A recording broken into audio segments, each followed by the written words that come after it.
Hey guys, in this video, I'm going to show you the system that I used to build a $250,000 business from scratch as a student, all for free. And if you're having problems like how to find customers, what do I sell to these people, what products do I sell, how do I keep them satisfied, then you want to keep watching this video.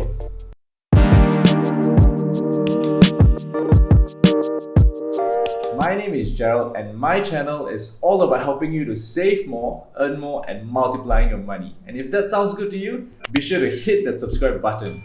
So why do I want to share this all for free? Well, I just kind of want to pay it forward. You know the feeling where you are helped by someone, like for me I was helped by my mentors, my teachers, and you get that very warm, fuzzy feeling, that enlightenment, the moment of mind-blowing enlightenment, like light bulb moment. So that feeling is really amazing. It's fantastic, and part of me just want to kind of share it with you guys, people of the world, and hopefully someday you guys would share, pass it forward and kind of share with even more people in the world. I've been helped by so many people in my life, like my teachers, my mentors, and when they help me, you get a kind of warm, fuzzy feeling, that light bulb moment. You kind of like, wow, thank you, that was so mind-blowing. I just want to share this feeling and help people around the world. And hopefully you guys move on to kind of help even more people, so you can kind of spread that happiness and joy and the ability to, the know-how throughout the world. So that's my goal. But enough talk really, let's get right into the topic. So the first thing I did was kind of simplify my concept of business. Business has so many moving parts, and for you to focus on so many things is very distracting. So what I did was kind of simplify into three main gears that I kind of need to work on, so that I can put all my time and energy to getting these three things done very well. And this was taught to me by T. Harv Eker. So he writes The Secret of the Millionaire Mind, but it wasn't through his book. I actually found it through one of his webinars, and he talks that the three main things that you kind of need to focus on when you're starting like a very small business is this. Number one, sales. So basically, how do you get customers in? How do you get them to buy from you? And then the second gear that you need to focus on is operations. How do you service them well, make them happy, keep them coming back, or keep them staying with you for a long time? And last but not least is your accounts. You need to count your money, make sure that you're not losing money, you're complying. And out of these three, which is the most important thing?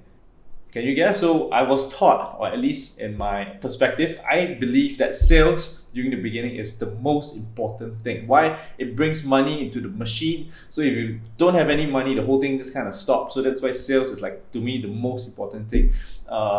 Subsequently followed by operations. You want to keep the customers happy, keep them satisfied. Why? Because they stay longer, again, you get more money. And last but the least important thing, but also a very important thing, is accounts. You want to make sure that you're counting your money so that you can optimize your engine a little bit better. And then of course the second part, which is to comply with the regulations. So you're going to start a business for free. The objective here is two things. The first is kind of to get everything done with $0. And the second thing is not just to get the money done with $0, it's also to use the money that you earn to reinvest into automating and building business systems. And the reason for that is because if you want to be successful, you need to learn how to work on the business and not in the business. Why? So that you can kind of build some sort of leverage such that you're not trading time for money, where you have a system to help you scale and earn a lot more money because you're not spending time for money, you're working on the business. So that's key mindset number one. This mindset is so important because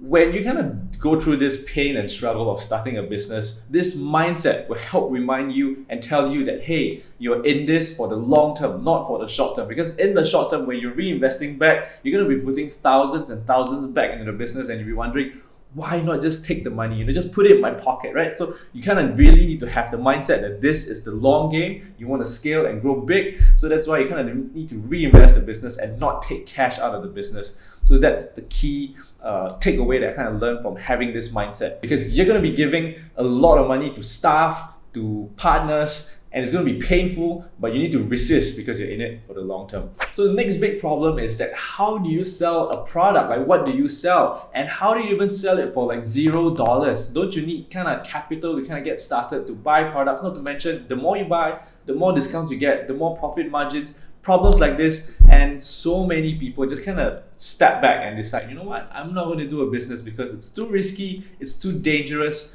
Well, here's key mindset number 2, and that is you need to think creatively to kind of solve the problems. You don't find them as obstacles, but rather challenges that you need to overcome and solve. For me, when I got started, what I did was I kind of get my customers to pay upfront, like I sold them a slightly bigger package. So they kind of give me that cash upfront. I then used that cash to kind of get things done. So that was how I got started. And when it comes to what types of products to sell, actually in business there's 2 things you can sell. One is products, one is services. And I'm very biased towards starting out with providing a service. Reason being is that it's a lot easier to get started because you can teach people how to fish, how to play badminton, how to play basketball. And for me, at first, I teach people how to play badminton when I kind of got started. And there are a couple of other reasons why providing a service is so much better. Number 1, you get higher profit margins because you're providing a service. The only thing you use is your time, and your profit is, completely yours. And the second thing is that if you mess up, let's say you make a mistake, you're late, or you don't, compared to products where you don't deliver on time, what you can do is you kind of make up to them by providing extra service. So basically you provide them free service and that costs you really time. So this kind of reduces your risk a lot. So if you're first starting out, your very first business, this is a big reason why you should kind of consider service. And then a lot of people will be worried, like, I'm not the best in whatever I do, and how do I do it? And my answer to you is like, you don't have to be the best. Like, not every English teacher is the best at English. What you need to be is kind of better than the person that you're teaching. So you're genuinely trying to help the person, bring knowledge that you know to that person. So as long as you're better than that person and you're not selling yourself as like the number 1 person in the world, then I think it's perfectly justifiable. Like, that person knows that you're genuinely helping to the best of your ability. So it's not a scam, basically. So you can sell a service as long as you're better than that person and can kind of provide value to them. So take a piece of pen and paper, just write down what are the things you're good at. Are you good at cooking, English, Chinese, math? Then try to circle things that you feel that a lot of people are asking for. What can you teach other people? So I kind of remember when I first got started, when I was teaching badminton, I was teaching badminton to kind of like both kids and adults, and especially the kids. They are so naughty. They would kind of step all over me, making fun of me and taking random ugly pictures of me. So those were fond memories, and I really miss those times. Now, if you want to learn how to find customers for free, you want to check out this video right here. If it's not here, that means the video is not out yet. So what you need to do is hit that subscribe with the bell to be notified. And to summarize the key concepts that we learned in this video, so key mindset number 1 is to think systems and to think for the long term. And key mindset number 2 is to think creatively to solve problems. So think of them as challenges, not as obstacles that you can't pass.